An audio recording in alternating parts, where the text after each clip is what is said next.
When we read the sentence, fruit includes apples, we would naturally think that means everything I know and assume to be a fruit, like oranges, pears, grapes, mangoes, and bananas, plus apples, right?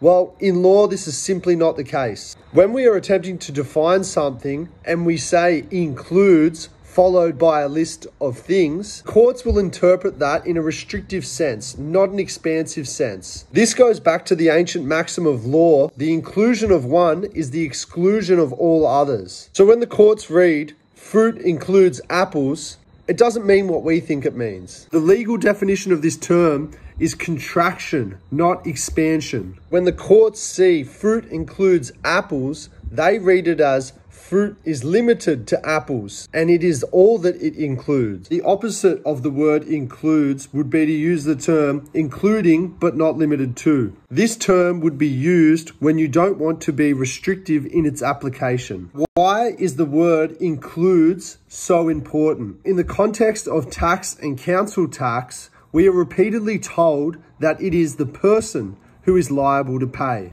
Now, within these other acts and statutes, you will find words like resident, citizen, and individual. They all come under the same word, person. So we're going to keep it simple for you. We find here one of the earliest references to the word person in the 1889 Acts Interpretation Act, UK, where it says, in this act and every act passed after, person includes body of persons corporate or unincorporate. Does this to you sound like a man or woman?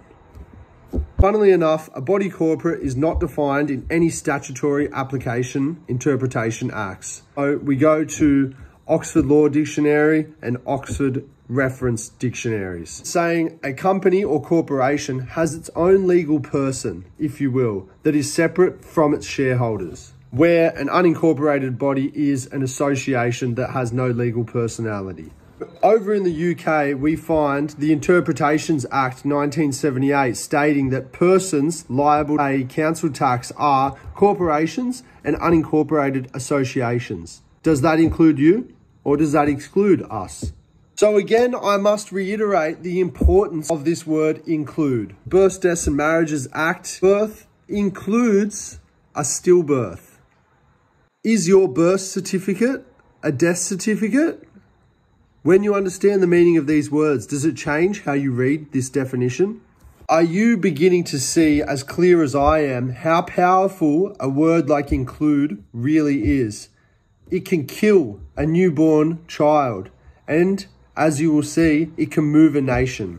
Here in the Interpretation Act 1901, we see Australia means the Commonwealth of Australia, and when it's used in its geographical sense, includes these two islands, but does not include any other external territory. Now we find again, Australia Commonwealth Family Law Act 1975, Australia includes Norfolk Island. So now with your newfound understanding, how do you read that? Let me know in the comments below. Now here is a map showing you Australia in a geographical sense. We would naturally think it's that big landmass in the middle, right? Plus the little island off to the right, yes? Well, unfortunately, it's not the case. Where we do find Australia in a geographical sense is highlighted for us in orange.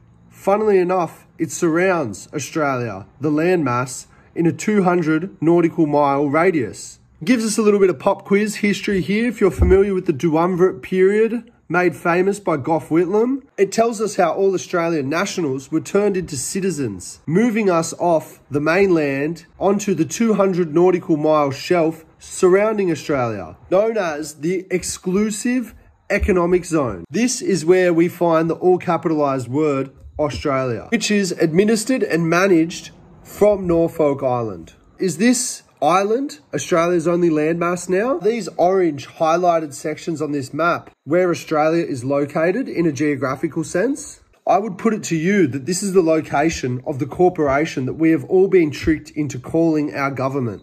By calling yourself a citizen, you're calling yourself an employee of a company, a private foreign entity that is personating our Commonwealth public officers on this great nation's land. Our real government has been abandoned, and we are now being managed by a corporation administering its business masquerading as our de jure government. We've got the US includes the Commonwealth of Puerto Rico, the Virgin Islands, Guam, and the American Samoa. Again, we have the United Kingdom includes the Isle of Man, the Isle of Jersey, and the islands of Shamalama.